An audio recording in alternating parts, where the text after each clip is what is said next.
బ్రతుకుతున్నాం కదా! అయితే మనిషి ప్రతి విషయంలో కూడా భయపడుతూనే ఉంటాడు. ఒక మనిషి భయపడతాడు. ఒక దెయ్యం చూసైనా భయపడతాడు. ఒక పిల్లిని చూసి భయపడతాడు. అంటే మనిషి ఏది చూసినా భయము. ఒక ఆరోగ్య విషయంలో కూడా. ఏంటి ఒక నీరసంగా ఉన్నా గాని నాకేదో వ్యాధొచ్చేసిందేమో అని భయపడుతుంటారు. లేకుంటే ఎదుట మనిషిని చూసి భయపడుతూ ఉంటారు.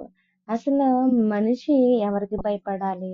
దేవునికి భయపడాలి. కానీ మనిషి దేవునికి భయపడకుండా తనకు కలిగిన సమస్యలోని భయపడుతూ ఉంటారు. దేవుని తెలిసిన వారైనా గాని దేవుణ్ణి అడగరు. తమకు ఏదన్నా శ్రమ సంభవించినా వారికి ఏ విషయంలో భయంగా ఉన్నా గాని దేవుణ్ణి అడగరు. ఎందుకంటే వారు ఆశ్రయించేది ఎవరంటే మనుషులను. మనుషులను వారు ఆశ్రయిస్తారు. మనుషుల్ని నమ్ముకుంటారు గాని దేవుణ్ణి ఆశ్రయించిన వారుగాను, అసలు దేవుణ్ణి అడగని వారుగా చాలా మంది ఉంటారు. అసలా భయము. ఈ భయం పడుతున్న వారు ఎవరైనా దేవుణ్ణి ఆశ్రయించిన వారున్నారా? తమకు కలిగిన కష్టాల నుంచి, తనకు కలిగిన ఇబ్బందుల నుంచి, ఇరుకుల నుంచి ఎవరైనా గాని తమకు కలిగిన సమస్యలను దేవునితో చెప్పుకున్నారా? వారి యొక్క భయాలన్నీ దేవుడు తీర్చాడా లేదా? అనే దాని గురించి మనము ఈ రోజు నేర్చుకున్నామండి. కీర్తనల గ్రంథము మనిషి భయానికి అండగా నిలిచేది ఎవరు? తండ్రైన దేవుడు. అసలు ఈ మనిషికి కలుగుతున్న భయాన్ని తీసివేయాలంటే ఎవరికి సాధ్యమవుతుంది? మనుషులు తీసివేస్తారంటే మనుషులంటే తీసివేయలేరు భయాన్ని. మనిషికి కలిగిన భయాన్ని మనుషులైతే తీసివేయలేరు. కానీ ఆ భయాన్ని తీసివేసేది ఎవరు? ఆ భయం లేకుండా చేసేవారు ఎవరంటే తండ్రైన దేవుడు, యెహోవా దేవుడు. అయితే మనము చూసినట్లయితే కీర్తనల గ్రంథము 56 అధ్యాయము. కీర్తనల గ్రంథము 56 అధ్యాయము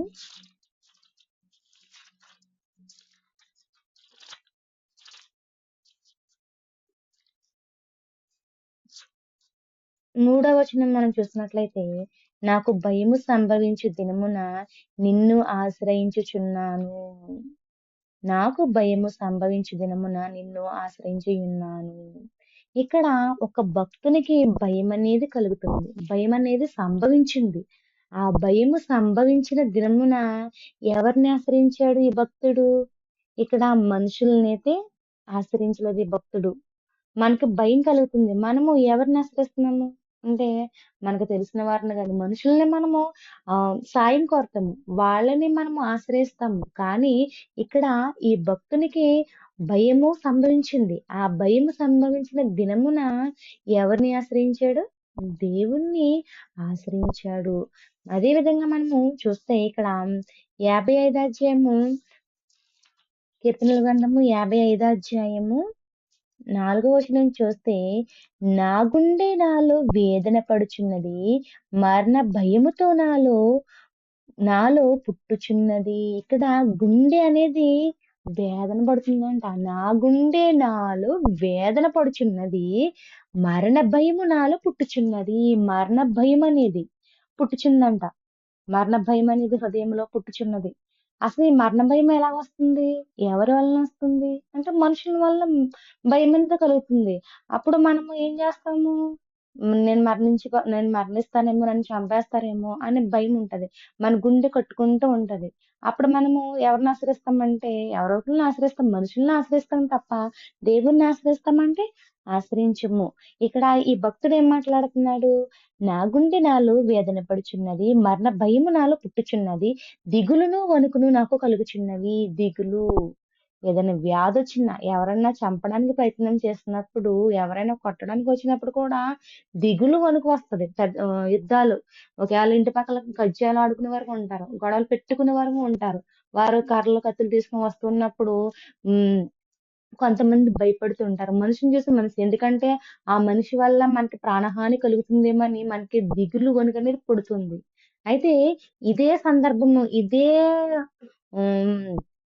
స్థితి ఇదే స్థితి ఇక్కడ ఈ భక్తునికొచ్చింది. ఇదే పరిస్థితి అనేది వచ్చింది.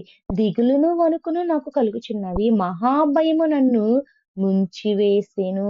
మహాభయము అనేది ముంచివేసింది ఈ భక్తునికి.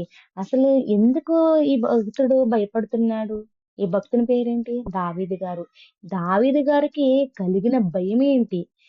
దావీదు గారికి కలిగిన భయములో దావీదు గారు ఎవరిని ఆశ్రయించారు? హ్మ్. అనేది మనము చూసినట్లయితే మొదటి సమూయేలు గ్రంథము, మొదటి సమూయేలు గ్రంథము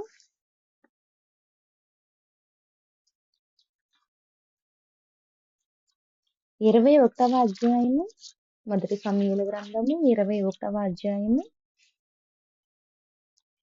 10వ వచనం నుంచి మనం చూసినట్లయితే, అంతటా దావీదు సౌలునకు భయపడినందున ఆ దినమునే లేచి పారిపోయి గాతు రాజైన ఆకీషు నద్దకు వచ్చెను. దావీదు భయపడుతున్నాడు. ఎవరిని చూసి భయపడుతున్నాడు ఇక్కడ? సౌలును చూసి భయపడుతున్నాడు. అంతటా దావీదు సౌలునకు భయపడినందున సౌలుకి ఎందుకు భయపడుతున్నాడు? అసలు దావీదు ఒక యుద్ధ వీరుడు, గొలియాతును చంపిన మహావీరుడు. అయితే దావీదు ఎందుకు సౌలుకు భయపడుతున్నాడు అనేది మనము చూద్దాము. ఇక్కడ ఏమంటున్నాడు? అంతటా దావీదు సౌలునకు భయపడినందున ఆ దినమునే లేచి పారిపోయి గాతు రాజైన ఆకీషు నద్దకు వచ్చాను. ఎందుకంటే తన ప్రాణం పోతుందేమో, సౌలు తన ప్రాణాన్ని తీసేస్తాడేమో అని పారిపోయాడు. ఎక్కడికి పారిపోయాడు? దావీదు గారు భయం వల్ల, మరణ భయం వల్ల గాతు రాజైన ఆకీషు నద్దకు వెళ్ళాడు. ఆకీషు సేవకులు దావీదు ఆ దేశపు రాజు కాడా, ఆకీషు సేవకులు ఈ దావీదు ఆ దేశపు రాజు కాడా, వారు నాట్యమాడుచు గాన ప్రతిగానములు చేయుచు సౌలు 1000 కొలదియు హతము చేసిననియు దావీదు 10,000 కొలది హతము చేసిననియు పాడిన పాటలు ఇతని గురించివే కదా అని అతనిని బట్టి రాజుతో మాట్లాడగా, ఈ ఆకీషు దగ్గరకు వచ్చాడు. ఎందుకంటే ప్రాణ భయంతోనే సౌలు చంపేస్తాడేమో అని భయపడ్డాడు. భయపడి ఈయన ఆకీషు రాజు దగ్గరికి వచ్చాడు. గాతు రాజు అయిన ఆకీషు నదికి వచ్చినప్పుడు అతని సేవకులు మాట్లాడుతున్నారు. ఏమని? ఈ దావీదు ఆ దేశపు రాజు కాడా? ఏంటి? ఇజ్రాయేలు, యెరూషలేము రాజు కాదా దావీదు? ఇతను ఆమ్, గాన ప్రతిగానములు చేశాడు, నాట్యమాడుతూ గాన ప్రతిగానములు చేశాడు కదా. సౌలు 1000 కొలదిని చంపితే దావీదు 10,000 కొలదిని హతము చేశాడు కదా మనుషుల్ని అని పాటలు పాడింది ఇతని గురించే కదా అని అతనిని బట్టి రాజుతో మాట్లాడారు. మాట్లాడినప్పుడు దావీదు ఈ మాటలు తన మనసులో ఉంచుకుని గాతు రాజైన ఆకీషునకు బహుగా భయపెడెను. ఇక్కడ మళ్ళీ ఈ ఆకీషు రాజు ఏమైనా చేసేస్తాడేమో అని భయపడ్డాడు. ఎవరు? దావీదు. అక్కడ మరణ భయంతో పారిపోయి వచ్చిన వాడు ఇక్కడ ఆకీషు రాజును చూసి కూడా భయపడ్డాడు. ఎందుకంటే తన సేవకులు చెప్తున్నారు ఏంటి? ఇతను సౌలు దగ్గర పనిచేసే వ్యక్తి, ఇతను 10,000 మందిని ఫిలిస్తీన్లను హతము చేశాడు అని చెప్తున్నప్పుడు ఈ ఆకీష్ ఏమైనా చేస్తాడేమో అని దావీదు భయపడ్డాడు.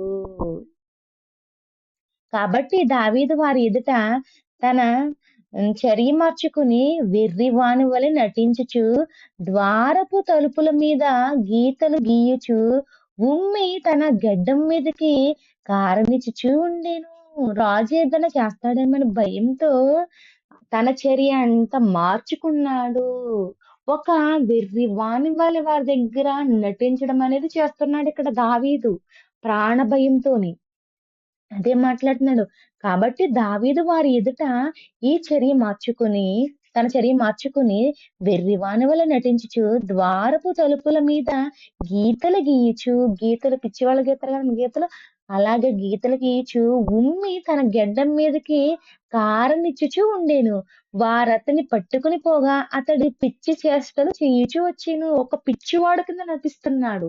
ఎందుకంటే తనను చంపేస్తారేమో అని తన ప్రాణాన్ని రక్షించుకోవడానికి ఈయన భయపడుతూ పిచ్చి చేష్టలు అనేది చేస్తున్నాడు. అయితే ఇక్కడ మనం చూసినట్లయితే, కావున ఆకీషు రాజు మీరు చూచితిరి కదా వానికి పిచ్చి పట్టినది, ఆకీషు రాజు అంటాడనమాట. ఎందుకంటే దావీదు ఒక వెర్రివాని వల్ల, ఒక పిచ్చివాని వల్ల నటిస్తున్నప్పుడు ఈ ఆకీషు రాజు ఏమంటున్నాడు, మీరు చూచితిరి కదా! వానికి పిచ్చి పట్టినది. నా యొద్దకు వాడినెందుకు తీసుకొని వచ్చితిరి? ఈ పిచ్చివాడిని నా దగ్గరికెందుకు తీసుకొచ్చారు? అని ఆకీషు రాజు అడుగుతున్నాడు. పిచ్చి చేష్టలు చేయుచు వారితో నాకేమి పని? నా సన్నిధిని పిచ్చి చేష్టలు చేయుటకు వీణ్ణి తీసుకుని వచ్చితిరేమని వీడు నా నగరులోనికి రాతగ్గునా అని తన సేవకులతో నేను ఒక పిచ్చివాని కింద నటించాడు. ఎందుకంటే తన ప్రాణం పోతుందేమో అని ఇక్కడ మరణ భయం చేత భయపడ్డాడు ఇక్కడ దావీదు. మరొక సందర్భము అంటే మరొక సందర్భంలో దావీదు భయపడుతున్నాడు. మరొక సందర్భంలో మనము చూద్దాము. ఇది కీర్తన గ్రంథము 56 అధ్యాయము 3వ వచనంలో మనము చూస్తున్నాం కదా. కీర్తనల గ్రంథము 56వ అధ్యాయము 3వ వచనం మనం చూస్తే నాకు భయము సంభవించు దినమున నిన్ను ఆశ్రయించి ఉన్నాను. ఇక్కడ ఇంకో భయం అనేది వచ్చింది. దావీదు జీవితం అంతా భయంతోనే గడిపాడు. ఎందుకంటే తన ప్రాణం పోతుందేమో అని భయపడుతూనే ఉన్నాడు. భయపడిన ప్రతిసారి కూడా ఎవరిని ఆశ్రయించాడంటే యెహోవాను ఆశ్రయించాడు. ఇక్కడ ఏమంటున్నాడు, నాకు భయం సంభవించు దినమున నిన్ను ఆశ్రయించుచున్నాను. మరొక సందర్భం చూద్దాము. దావీదు భయపడిన సందర్భం మరొకటి చూసినట్లయితే సమూయేలు మొదటి గ్రంథము 30 అధ్యాయము సమూయేలు మొదటి గ్రంథము 30 అధ్యాయము 6వ వచనం మనము చూసినట్లయితే దావీదు మిక్కిలి దుఃఖపడెను మరియు తమ కుమారులను బట్టి కుమార్తెలను బట్టి జనులందరికీ ప్రాణము విసిగినందున రాళ్ళు రువ్వి దావీదును చంపుదుము రండని వారు చెప్పుకొనగా దావీదు తన దేవుడైన యెహోవాను బట్టి ధైర్యము తెచ్చుకొనెను. ఇక్కడ దావీదును చంపేయాలనుకుంటున్నారు అక్కడ ఉన్న జనులు. దావీదును చంపేద్దాం, రాళ్ళతో కొట్టి చంపేద్దామని వారు అనుకుంటున్నారు. దావీదు మిక్కిలి దుఃఖపడ్డాడు. మరియు తమ కుమారులను బట్టి తన కుమార్తెలను బట్టి జనులందరికీ ప్రాణము విసుకున్నందున రాళ్ళు రువ్వి దావీదును చంపుదుము రండని వారు చెప్పుకొనగా దావీదు తన దేవుడైన యెహోవాను బట్టి ధైర్యము తెచ్చుకొనెను. అసలు దావీదుకి మిక్కిలి దుఃఖం ఎందుకు పడ్డాడు? అసలు ఎందుకు దుఃఖించాడు దావీదు అంటే తన కుమారులను, తన కుమార్తెలను వీళ్ళందరిని కూడా వేరే వాళ్ళు తీసుకెళ్ళిపోతారనమాట. మనము మొదటి వచనం నుంచి మనము చూసినట్లయితే దావీదును అతని జనులు 3వ దినమందు సిగ్లకునకు వచ్చిరి. అంతలో అమాలేకీయులు దండెత్తి దక్షిణం మీదను సిగ్లకు మీదను పడి కొట్టి దానిని తగలబెట్టి గనులనేమి అలుపులనేమి అందులోనున్న ఆడవారందరిని చెరబెట్టుకుని చంపక వారిని తీసుకుని పోయి ఉండిరి. ఇక్కడ యుద్ధం అనేది జరుగుతుంది.